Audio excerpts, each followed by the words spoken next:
Un interessante incontro oggi di educazione civica con il professore Tesè. State spiegando come si vota sia alle regionali che alle nazionali.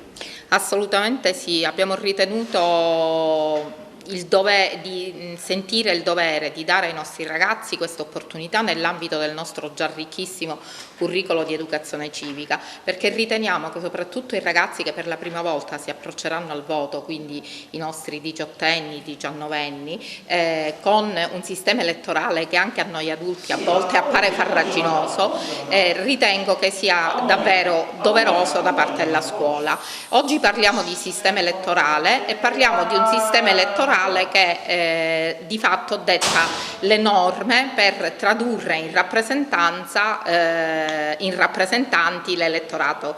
E quindi è giusto che, dato che i nostri ragazzi sono a pieno titolo elettori attivi di questo Paese, vadano ad esercitare un voto consapevole e partecipato. È un esercizio di democrazia importantissimo, questo è il messaggio che noi vogliamo dare ai nostri ragazzi, perché avere lo strumento del voto significa contribuire a far crescere il nostro Paese.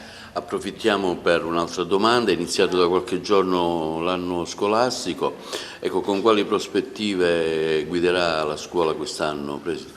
Le prospettive sono sempre le più alte, le più entusiasmanti, quelle che partendo dal solco già tracciato sono già lanciate verso nuove sfide, verso nuove opportunità, soprattutto verso l'innovazione dei curricoli che oggi sento doverosa da parte di chi si occupa di educazione dei ragazzi, perché noi abbiamo a che fare con la generazione Z che corre ad una velocità assolutamente lontana, diciamo, da quelle nostre, e quindi abbiamo il dovere di adeguare il nostro lavoro di educatori e di docenti a quelle che sono le esigenze e bisogni dei nostri giovani, e all'interno con i nostri dipartimenti, all'interno del nostro curricolo stiamo programmando iniziative che vanno a potenziare già quelle dello scorso anno, ma vanno anche ad approfondire determinati temi sempre collegati all'innovazione. Carola De Paoli, Presidente del Lande, sempre attenta a queste tematiche. Oggi a Leonardo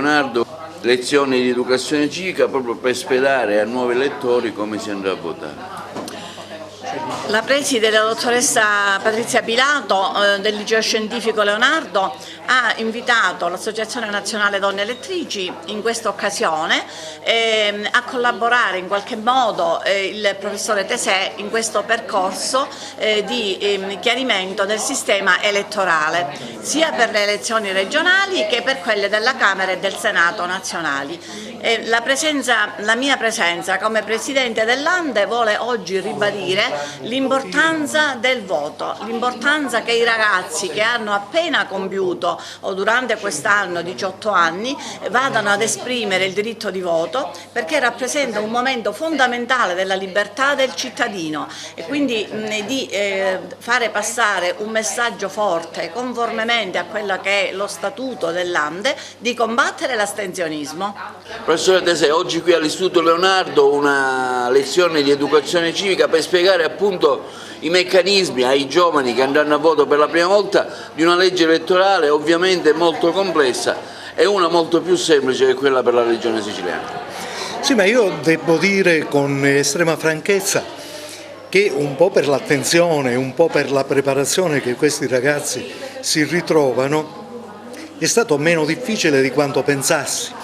I ragazzi sono stati attenti, hanno compreso, abbiamo fatto anche delle verifiche, delle simulazioni, e ho visto che i ragazzi hanno capito appieno e rapidamente i sistemi elettorali.